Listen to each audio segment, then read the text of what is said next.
deux grands yeux languissants. Cela ne trompe pas.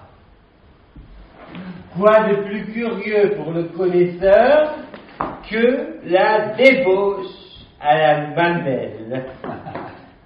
Voir dans une enfant de 15 ans la rouée à venir, étudier, ensemencer, infiltrer paternellement le filon mystérieux du vice, dans un conseil d'amis, dans une caresse au menton, tout dire et ne rien dire selon le caractère des parents, habituer doucement l'imagination qui se développe à donner des corps à ses fantômes, à toucher ce qu'il est prêt, à mépriser ce qui la protège.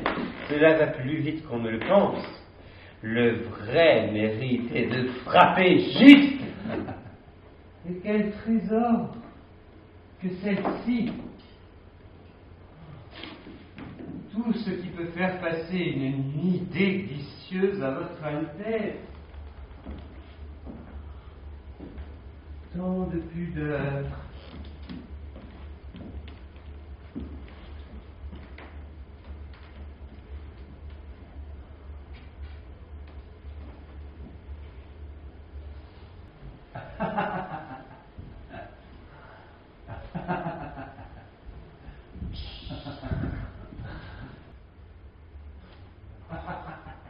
Une jeune chatte qui veut bien des confitures, mais qui ne veut pas se salir la patte.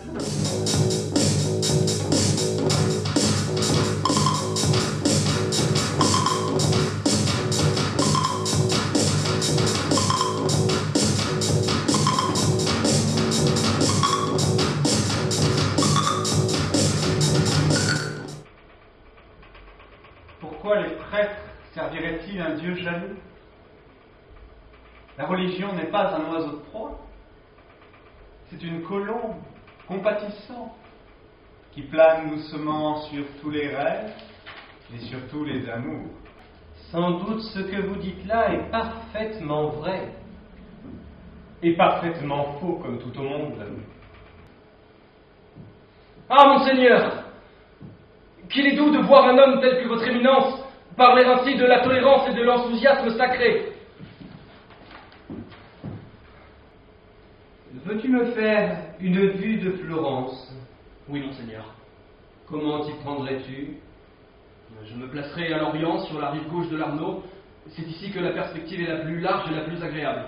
Tu peindrais Florence, les places, les maisons et les rues? Oui, monseigneur. Alors pourquoi donc ne peux-tu peindre une courtisane si tu peux peindre un mauvais lieu? On ne m'a point encore appris à parler ainsi de ma mère. Et qu'appelles-tu ta mère? Florence, seigneur. Alors tu n'es qu'un bâtard, car ta mère n'est qu'une catin.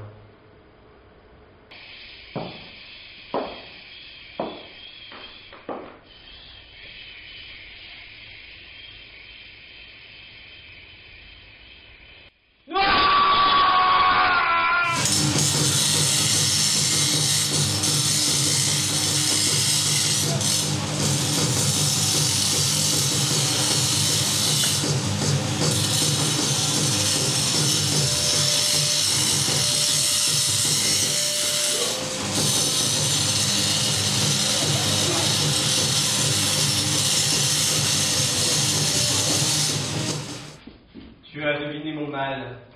J'ai un ennemi. Mais pour lui, je ne me servirai pas d'une épée qui est servie pour d'autres. Celle qui le tuera n'aura ici-bas qu'un baptême, elle gardera son nom. Quel est le nom de l'homme? Qu'importe. M'es-tu dévoué? Pour toi, je remettrai le Christ en croix. Je te le dis en confidence, je ferai le coup dans cette chambre. Écoute bien et ne te trompe pas. Si je l'abats du premier coup, ne t'invite pas de me toucher. Mais je ne suis pas plus gros qu'une puce. Et c'est un sanglier. S'il se défend, je compte sur toi pour lui tenir les mains. Rien de plus, entends-tu? C'est à moi qu'il appartient. Que j'ai de la chance de t'avoir, mignon. Mais j'avoue que je ne comprends pas comment il te reçoit. Si vous saviez comme cela est aisé de mentir impudemment au nez d'un butor. Cela prouve bien que vous n'avez jamais essayé. Tu ne veux voir en moi qu'un mépriseur d'homme. C'est me faire injure. Je sais parfaitement qu'il y en a de bons. Mais à quoi servent-ils? Que font-ils? Comment agissent-ils? Qu'importe que la conscience soit vivante, si le bras est mort.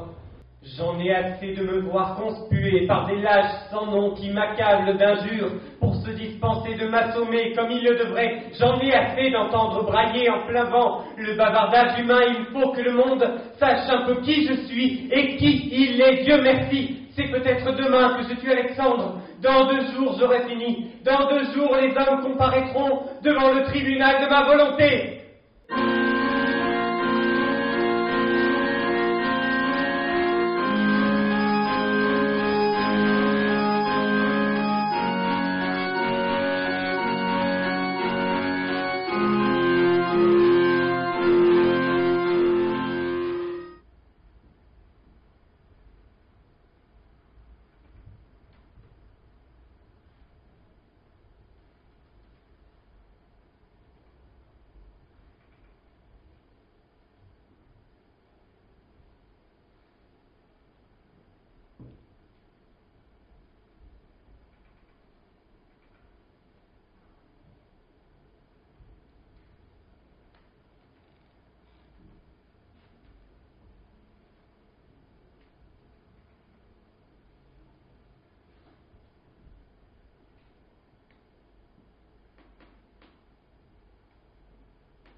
Dormez-vous, Seigneur?